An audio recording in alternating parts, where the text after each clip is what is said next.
মুসলমান ভাইরা আমার, নামাজের মুসল্লায় আপনি আছেন, সেখানেও মার আদেশ আপনাকে মানতে হবে। কথা বলুন ঠিক কিনা? মুসলমান ভাইরা আমার, এমন জনম দুঃখনী মা, এমন জনম দুঃখনী বাবার আদেশ যদি আমরা না মানি, তাহলে আমার আল্লাহ রাব্বুল আলামিন আমাদের প্রতি অসন্তুষ্ট হয়ে যাবে। কথা বলুন ঠিক কিনা? এই জন্য মুসলমান ভাইরা আমার, আমাকে আপনাকে আমাদের মা বাবাকে মহব্বত করতে হবে, মা বাবাকে ভালোবাসতে হবে। শুধু মহব্বত করলে হবে না, মা বাবার আদেশ মানতে হবে, মা বাবাকে শ্রদ্ধা করতে হবে। শুধু মহব্বত শ্রদ্ধা করলেই হবে না, মা বাবাকে ভালো রাখার জন্য মা বাবাকে অতিরিক্ত তাদেরকে আরো বেশি মহব্বত করতে হবে। কথা বলুন ঠিক কিনা? মুসলমান ভাইরা আমার, এই যে কনকনা শীতের ভিতরে কার জন্য জনম দুঃখনী মা শীতের কাপড় নাই, দেখবেন শীতের কাপড় না থাকার কারণে কনকনা শীতের ভিতরে মা শীতে কষ্ট পাইতেছে। আমরা সন্তানরা আমাদের মা বাবার খোঁজ খবর নেই না, মা বাবা কোন অবস্থায় আছে আমরা খোঁজ খবর রাখি না। অথচ নিজের সন্তানকে কিন্তু আমরা দামি দামি ভালো ভালো পোশাক পরিধান করাই। কথা বলুন ঠিক কিনা?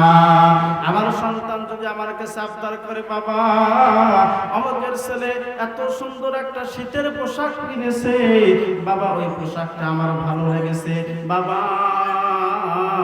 ওই পোশাকটা আমাকে তুমি কিনে দাও। মুসলমান ভাইদারে আমার, আমি আপনি কিন্তু ওই সন্তানকে পোশাকটা কিনে দেওয়ার জন্য আমাদের পরিশ্রমটা কিন্তু একটু বৃদ্ধি করে দিই, পরিশ্রমটা একটু বাড়িয়ে দিই। ভালো টাকা উপার্জন করতে হবে, বেশি বেশি করে কামাই করতে হবে। কারণ কি? কারণ হলো আমার আপনার সন্তান আমার কাছে একটা আবদার করেছে, তার চাহিদাটা পূরণ করতে হবে।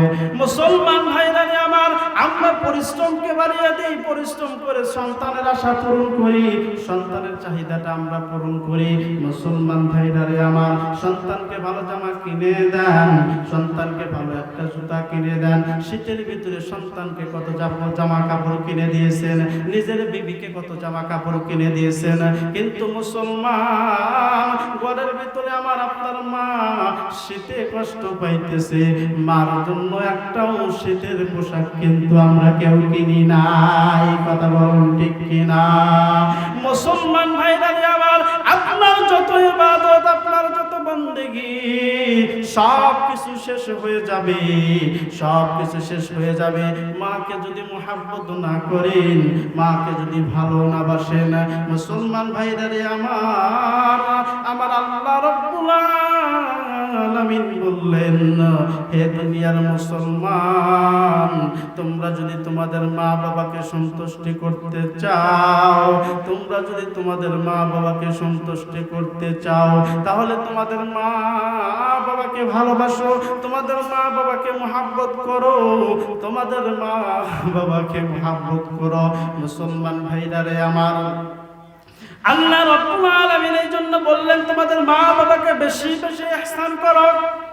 এ মুসলমান ভাইদারে আমার, মা বাবাকে মহব্বত করতে কিন্তু বেশি কিছু লাগে না, বেশি কিছু লাগে না। একজন সন্তান যদি সারাদিন যদি পরিশ্রম করে, সারাদিন পরিশ্রম করে সন্ধ্যাবেলা যদি মার জন্য যদি 10 টাকা 20 টাকা দিয়ে যদি একটা ডিম ক্রয় করে, ডিমটা নিয়ে এসে বাসায় যখন আসে, আসার পরে মাকে যদি মা বলে ডাক দেয়, ওগো মা তুমি কোথায়? মা তোমার জন্য একটা ডিম এনেছি, ও মা এই ডিমটা তুমি খাও। খোদার কসম করে বলতে পারি মুসলমান, মা কিন্তু এমন খুশি হবে যে, মা এমন খুশি হবে, মা এই খুশির কারণে আমার আল্লাহ রাব্বুল আলামিনের কাছে 2 হাত তুলে আপনার জন্য মা সঙ্গে সঙ্গে দোয়া করবে। কথা বলুন ঠিক কিনা? মা বাবাকে খুশি করতে কি বেশি টাকা লাগে নাকি? এ মুসলমান, বেশি টাকা লাগে নাকি? মুসলমান ভাইরারে আমার, সকালবেলা ঘুম থেকে উঠে মা বাবাকে নেক নজরে যদি আপনি সালাম দেন, আসসালামু আলাইকুম ওয়া রাহমাতুল্লাহ, মা বাবাকে যদি নেক নজরে মা বাবার সামনে যে যদি আপনি সালাম দেন, আমার আল্লাহ পাক রব্বুল আলামিন পয়গম্বরকে ডাক দিয়ে বলে, পয়গম্বর আপনি আপনার উম্মতদেরকে বলে দেন, কোন সন্তান যদি সকালবেলা মা বাবাকে যদি নেক নজরে যদি তার দিকে তাকিয়ে থাকে, তাকে যদি সালাম দেয়, তার আমলনামায় একটি কবুল হজের সওয়াব আল্লাহ তাআলা দিয়ে দেন। সুবহানাল্লাহ। মুসলমান ভাইরারে আমার, কানায় কাবা জিয়ারত করতে কিন্তু টাকা লাগে, অনেক টাকা লাগে। টাকা দিয়ে হজ করে এসে, টাকা দিয়ে হজ করে এসে আমার আপনার হজটা কবুল হবে কিনা আমি আপনি বলতে পারবো না, কারণ ওই টাকার ভিতরে অনেকের সুদের টাকা আছে, ওই টাকার ভিতরে অনেকের হারাম টাকা আছে। আমার আপনার হজ কবুল হবে কিনা সন্দেহ আছে।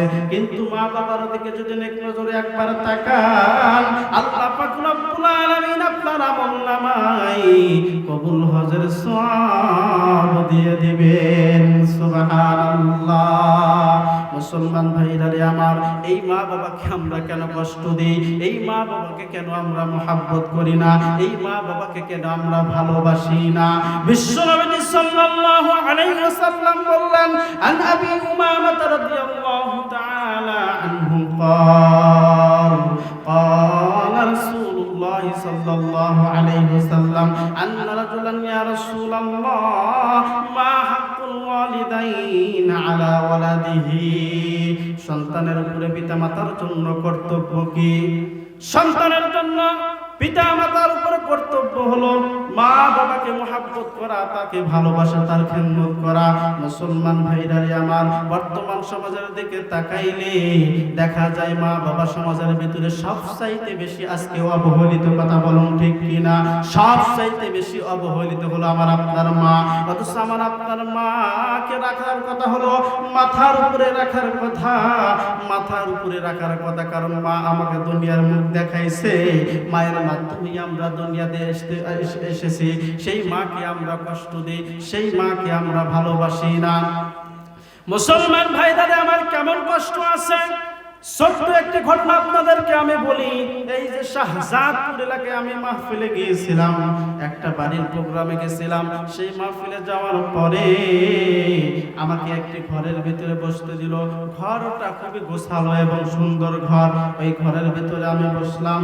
কিছুক্ষণ বসার পরে সাইড থেকে একটু আওয়াজ আসে, কে যেন কান্দে রে, কে যেন কান্দে। আমি বুঝতে পারি না কে কান্না করে। সাইড থেকে গুনগুন করে আওয়াজ আসে, বাবা আমাকে একটু পানি দাও, বাবা আমাকে একটু পানি দাও। আমি চিন্তা করি কে কান্না করে, কে পানি চায়, আমি বুঝতে পারি না। বারবার চিন্তা করার পরে একবার আমি একজন লোককে বললাম, ভাই সাইডে কে কান্না করে, কে যেন পানি চায়, কার যেন পানি পিপাসা লেগেছে। লোকটি আমার কথার কোনো উত্তর দিল না। এক পর্যায়ে আমি নিজেই ঘর থেকে বেরোলাম। বের হওয়ার পরে দেখি পাশে একটি ছোট্ট রুম। মুসলমান ভাইরা আমার, হাঁটি হাঁটি পা পা করে আমি ওই রুমের ভিতরে গেলাম। যাওয়ার পরে দেখি এমন ভাবে মা জননী ঘুমিয়ে আছে, মা জননী শুয়ে আছে। মা উঠতেও পারে না, বসতেও পারে না। একদম বৃদ্ধা মহিলা, একদম বৃদ্ধা মহিলা। গায়ের উপরে প্রায় 3-4টা কম্বল রয়েছে। মা কম্বলের ভারে দাঁড়িয়েও পারে না। শুয়ে থেকে শুধু বলতেছে, বাবা আমাকে একটু পানি দাও, আমাকে একটু পানি দাও। আমি বললাম, বৃদ্ধা মা আপনি কেন এখানে শুয়ে আছেন?